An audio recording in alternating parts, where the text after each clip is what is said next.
नमस्कार, मैं हूं गीतांजलि।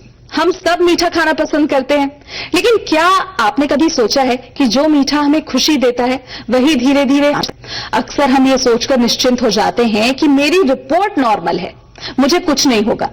लेकिन सच्चाई यह है कि शरीर में शुगर का असंतुलन चुपचाप शुरू हो सकता है। आज के इस खास कार्यक्रम में हम जानेंगे डायबिटीज से पहले आने वाले वो साइलेंट संकेत जिन्हें पहचान लिया जाए तो बड़ी बीमारी से बचा जा सकता है।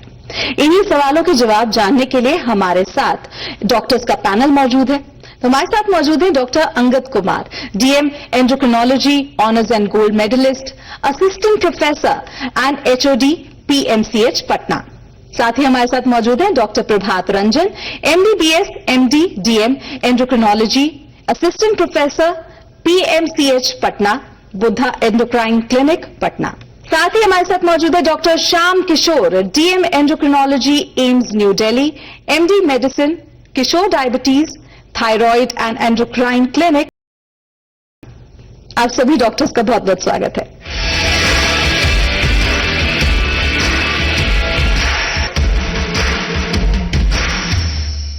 तो सबसे पहले तो डॉक्टर अंगद, मैं आपसे जानना चाहती हूं कि अगर मेरी फास्टिंग शुगर नॉर्मल है तो मुझे चिंता करने की जरूरत नहीं है, क्या ये सोच सही है?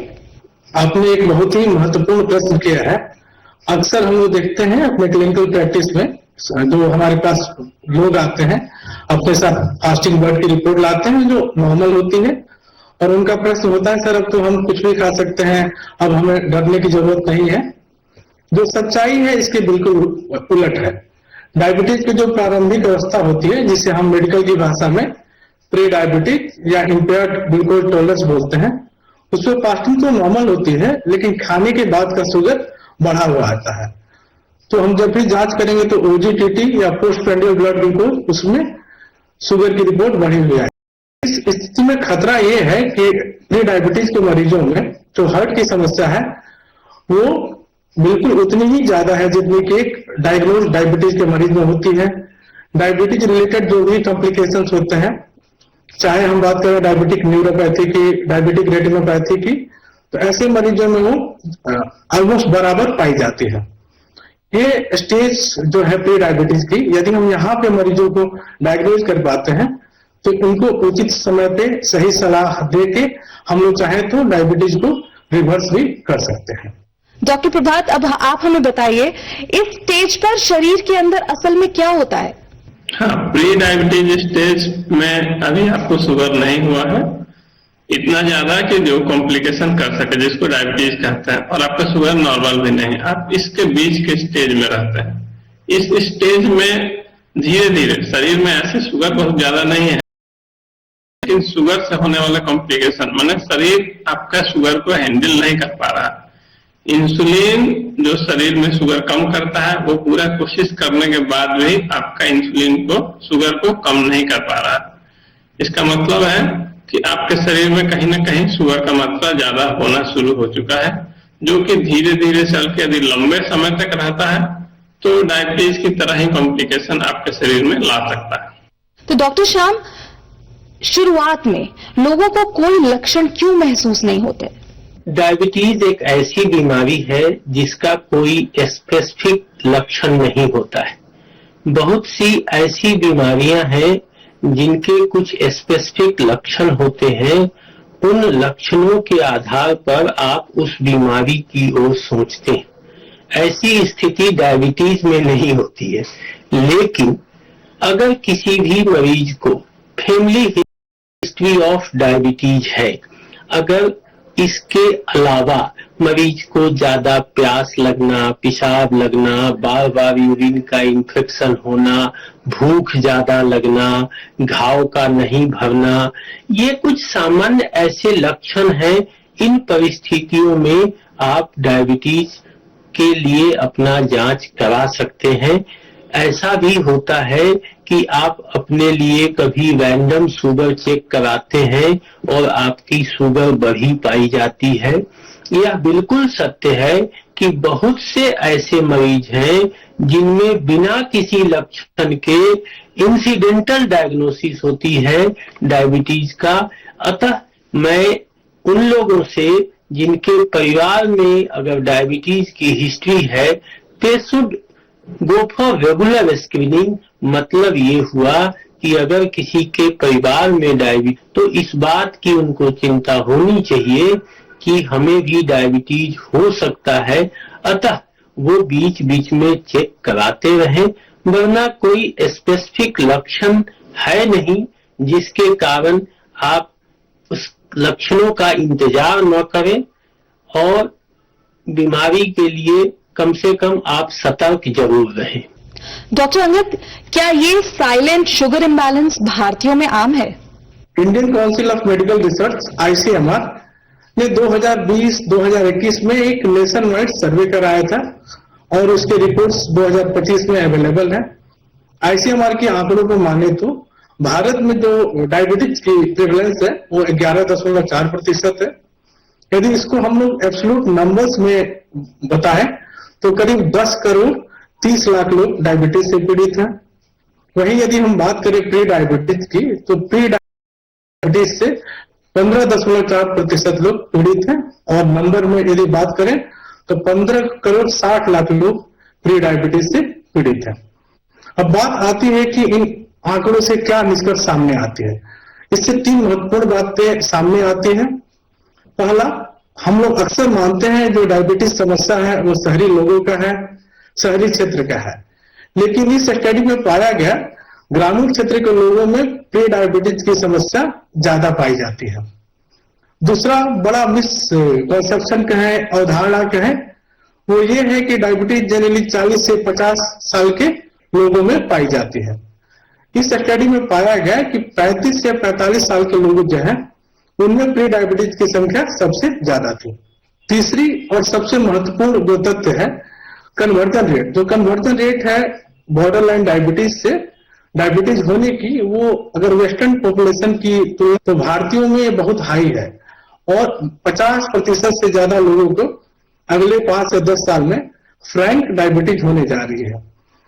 तो इसका निष्कर्ष ये है कि अगले 5 से 10 साल में हम लोग 7 से 8 करोड़ लोगों को नए ढंग का डायबिटीज होने जा रहा है, और ये हम सोच सकते हैं कि हमारे जैसे इकोनॉमी पे इसका क्या असर होने वाला है। डॉक्टर प्रभात, आप हमें बताइए, क्या ऐसे कोई शुरुआती संकेत हैं जिन पर लोगों को ध्यान देना चाहिए?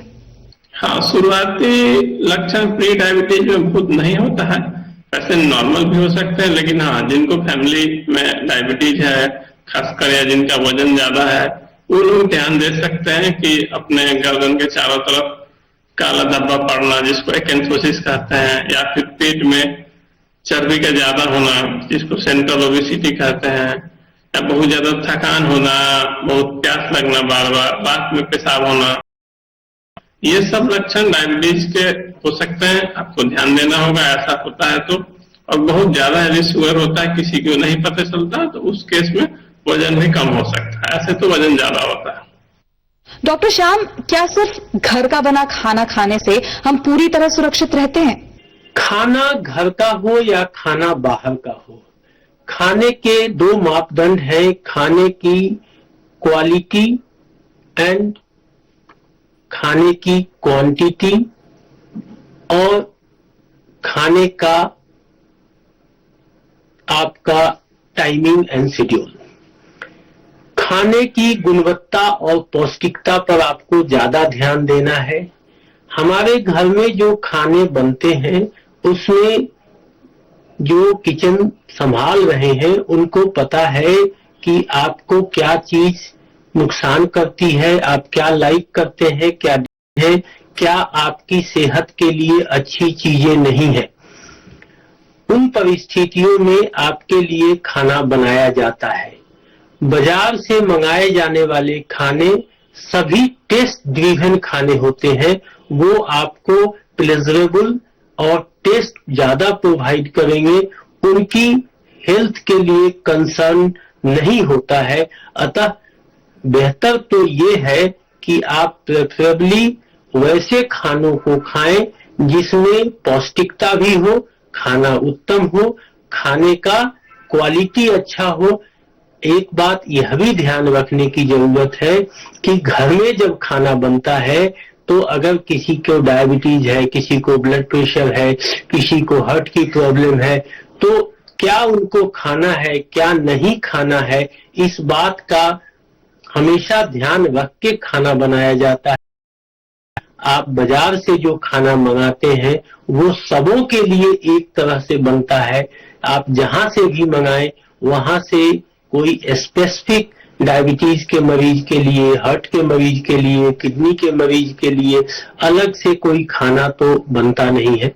अतः इन परिस्थितियों में मेरा व्यक्तिगत मानना ये है कि खाने की क्वालिटी और उसकी पौष्टिकता पर क्वांटिटी को भी आप ध्यान में रखें। रीजन बिहाइंड दैट कि अगर आप बाजार का खाना मोस्टली टेस्ट ड्रिवन होता है, उसको आप रिलेटिवली घर के खाने से आप ज्यादा खाना पसंद करते हैं, इसलिए मैं व्यक्तिगत रूप से घर के खाने को प्रमोट करना चाहता हूं। डॉक्टर अंगद, उन लोगों के बारे में आप क्या कहेंगे जो लोग बार बार मील स्किप करते हैं या अक्सर फास्ट रखते हैं? ऐसे लोग जिनकी जीवन शैली इरेटिक है, अनियमित है, जो अक्सर अपना मील स्किप कर जाते हैं, गाहे बगाहे कभी भी फास्टिंग कर लेते हैं, ऐसे लोगों में जो बॉडी का मेटाबॉलिज्म होता है वो स्लो हो जाता है। ये एक नॉर्मल नेचुरल बॉडी का रिस्पॉन्स है फूड की कमी की वजह से, और बॉडी एक एनर्जी कंजर्वेशन फेज में चली जाती है। अब इसका इम्प्लीकेशन क्या है कि ऐसे लोग कम खा के भी वजन को लूज नहीं कर पाते हैं। इन लोगों में अक्सर तनाव, चिड़चिड़ापन, नींद की समस्या, काम में मन नहीं लगना, mood swing, gastritis, peptic ulcer, इसकी समस्या हो सकती है। ऐसे लोगों के पास जब खाना आता है तो ये लोग कंपल्सरी ओवर ईटिंग कर लेते हैं। इस चक्कर में फिर मोटापा, डायबिटीज, हाइपरटेंशन और हार्ट रिलेटेड प्रॉब्लम हो सकती है। इंटरमिटेंट फास्टिंग, जिसे मेडिकल की भाषा में हम लोग बोलते हैं टाइम रिस्ट्रिक्टेड, इसके कुछ फायदे जरूर हैं, जैसे कि इंटरमिटेंट फास्टिंग से मेटाबॉलिक से वेट और बाकी सारी चीजें इंप्रूव होती हैं, पर इसमें भी कुछ रिस्क है कि हर एक मरीज को ये नहीं करना है। कभी भी इंटरमिटेंट फास्टिंग करें तो आप अपने एंडोक्राइनोलॉजिस्ट, मेटाबॉलिक केयर फिजिशियन, इनके निगरानी में ही करें। अमेरिकन कॉलेज ऑफ कार्डियोलॉजी जो है उसने भी सचेत किया है कि इंटरमिटेंट फास्टिंग से देखा गया है कि जो डायबिटीज रिलेटेड डेथ है, सडन कार्डियक डेथ है, इसके चांसेस बढ़ जाते हैं। डॉक्टर प्रभात, आप हमें बताइए कि डायबिटीज के रिस्क की जांच कितनी जल्दी शुरू कर देनी चाहिए? डायबिटीज के रिस्क की जांच सभी को डायबिटीज हो ना हो शुरुआत कर देनी चाहिए। ऐसे तो गाइडलाइंस जो अमेरिकन डायबिटीज एसोसिएशन है वो कहता है कि 35 साल के बाद सभी को कर लेना चाहिए, लेकिन हम एशियंस में डायबिटीज एक डिकेड मैंने 10 साल पहले हो जाता है, इसलिए सभी इंडियंस को 30 साल के बाद के एज में हर एक बार डायबिटीज के और हर 3 साल पे करते रहना चाहिए, यदि डायबिटीज नहीं है तो या प्री डायबिटीज नहीं है तो। और यदि कुछ रिस्क में, जैसे कि जिनके फैमिली में हिस्ट्री है डायबिटीज का या जिनमें मोटापा है, तो उनको एक बार कभी भी जिस एज में हो आपको एक बार शुगर की जांच कर लेना चाहिए। या प्रेगनेंसी आप प्लान कर रहे हैं, बच्चा रखना चाहते हैं, तो उसके पहले आपको जांच कर लेना चाहिए, प्रेगनेंसी के दौरान भी जांच करना चाहिए। और यदि किसी बच्चे में लक्षण मिलता है जो क्लासिक लक्षण, वजन कम होना, बार बार पेशाब होना, तो उसमें शुगर की जांच करना चाहिए। डॉक्टर श्याम, मैं जानना चाहती हूँ कि फास्टिंग शुगर के अलावा कौन से टेस्ट हैं जो ज्यादा क्लियर पिक्चर दिखाते हैं? देखिए, डायबिटीज के साइंटिफिक मेथड से जांच के लिए डायबिटीज में fasting, plasma glucose level, post prandial plasma glucose level और HbA1c, ये आपके डायग्नोसिस के लिए हेल्पफुल है। मैं बार बार एक चीज को सोशल अवेयरनेस के लिए बोलता हूं कि लोगों में जिनके फैमिली में डायबिटीज है, 1 जनरेशन अहेड, उन लोगों को they should regular go for screening for many months. आपको ये पता नहीं चलेगा कि मुझे डायबिटीज है या नहीं है, लेकिन अगर आपका वजन बढ़ रहा हो, आपके फैमिली में डायबिटीज हो, तो मेरा लोगों से अनुरोध है कि ये लगभग फास्टिंग पीपी 3-4 महीने पर एक बार कराएं। 6 महीने पर एक बार HbA1c कराएं। ये दोनों तीनों टेस्ट मिलाकर ऑलमोस्ट आप इस बात को पता कर लेंगे कि आपको डायबिटीज है या नहीं है। डॉक्टर अंगद, आप हमें बताइए, क्या लाइफस्टाइल में बदलाव करके शुरुआती खतरे को रोका जा सकता है? लाइफस्टाइल चेंजेज और डायबिटीज प्री डायबिटीज प्रिवेंशन पे वर्ल्ड में, चाहे अमेरिका की बात करें, चाइना की बात करें, भारत की बात करें, बहुत सारे ट्रायल हो चुके हैं। जो सबसे लैंडमार्क ट्रायल था डायबिटीज प्रिवेंशन प्रोग्राम, यदि उसके आंकड़ों की हम बात करें तो केवल लाइफस्टाइल चेंजेस से डायबिटीज होने के, प्री डायबिटीज से डायबिटीज होने के खतरे को हम लोग 58% तक कम कर सकते हैं। यदि 60 साल से उम्र आपकी ज्यादा है तो ये रिस्क को हम लोग 70% से भी ज्यादा कम कर सकते हैं। आजकल हम लोग बहुत सारी चर्चा सुनते हैं वाया सोशल मीडिया और बाकी सारी चीजों पे with regard two diabetes remission, क्या डायबिटीज को जड़ से खत्म किया जा सकता है? ये भी पार्शियली ट्रू है। यदि हम इंटेंसिव लाइफस्टाइल मॉडिफिकेशन करें, एकदम कार्बोहाइड्रेट को अपने डाइट से एलिमिनेट कर दें और अपने वजन को 10 से 15% तक घटा पाए, तो कुछ दिन, 1 साल 2 साल के लिए हम लोग डायबिटीज को टाल सकते हैं। तो डायबिटीज के जितने भी मरीज हैं उनको लाइफस्टाइल मॉडिफिकेशन में क्या क्या करना चाहिए?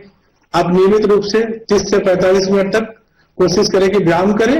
इस व्यायाम में एरोबिक एक्सरसाइज और मसल ट्रेनिंग दोनों होनी चाहिए। आप अपना स्लीप कम से कम 7 से 8 घंटा लें। खाने पीने में परहेज का होना बहुत जरूरी है। वेट लॉस आपको अपना टारगेट करना है कि 5 से 10% वेट लॉस आपको लूज कर लेना है।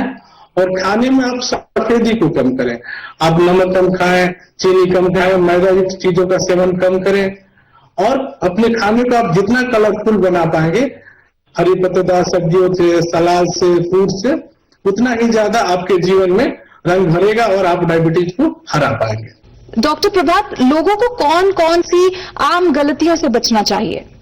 लोगों को आम गलतियां, पहला कि लोग सोचते कि तो ब्लड रिपोर्ट देखे तो प्री डायबिटीज है, हमको अभी शुगर नहीं है तो शुगर नहीं होगा। ऐसा नहीं है। आपको प्री डायबिटीज हो गया है तो आपको उसी समय सचेत हो जाना होगा, उसको नॉर्मल रेंज में वापिस से लेके आना होगा, पहला गलती। दूसरा कि आपका वजन यदि ज्यादा है तो आपको डायबिटीज नहीं हो सकता क्योंकि फैमिली में नहीं है, तो ऐसा नहीं है। विदाउट फैमिली हिस्ट्री भी घर में किसी को शुगर ना हो तो भी आपको शुगर हो सकता है। इसलिए आपका वजन ज्यादा है तो वजन कम करें। खाने पीने में फैटी चीजें को अवॉइड करना चाहिए, नहीं खाएं। तीसरा गलती लोग करता है कि उनको पता चल गया कि हाँ ठीक है, मेरे फैमिली में है, हमको ओबेसिटी भी है, हम उस पर ध्यान नहीं दे पा रहे हैं, समय न रहने के कारण छोड़ दिया जाए, डायबिटीज हो भी जाएगा तो क्या होगा? ऐसा नहीं है। आपको डायबिटीज होगा तो उससे जो कॉम्प्लिकेशन होने जा रहा है वो बहुत ज्यादा आपको दिक्कत दे सकता है। सारे ऑर्गन्स, किडनी, आईज, हार्ट, ये सब अफेक्ट। कभी भी इग्नोर नहीं करें। डेली 30 मिनट चलना, एक्सरसाइज कीजिए, समय पे सोना चाहिए, नींद लेना है। डॉक्टर श्याम, अब जाते जाते आप लोगों को क्या सलाह देना चाहेंगे? मैं एक बहुत ही सामान्य जनों के लिए एक आग्रह करना चाहता हूं कि आज के दिनों में डायबिटीज की बीमारी किसी के लिए अनजानी बीमारी नहीं है। लगभग सभी को पता है कि डायबिटीज कितनी संख्या में समाज में है। आज आप अपने घर में, रिश्तेदार में, पड़ोस में, जहां ढूंढना चाहेंगे आपको डायबिटीज मिलेगी। डायबिटीज की एक ऐसी बीमारी है जो शरीर के लगभग सभी अंगों पर, मुख्य रूप से हार्ट, किडनी, आंखें, पैर की नसें और भी कॉम्प्लिकेशंस है। महिलाओं में कुछ कॉम्प्लिकेशंस अलग है, प्रेगनेंसी कॉम्प्लिकेशंस हैं, पुरुषों में कुछ मतलब उनकी पौरुष शक्ति की कमी हो जाना, ऐसे कॉम्प्लिकेशंस होते हैं। अतः आप इस बीमारी को एक जागरूक नजरिए से देखें।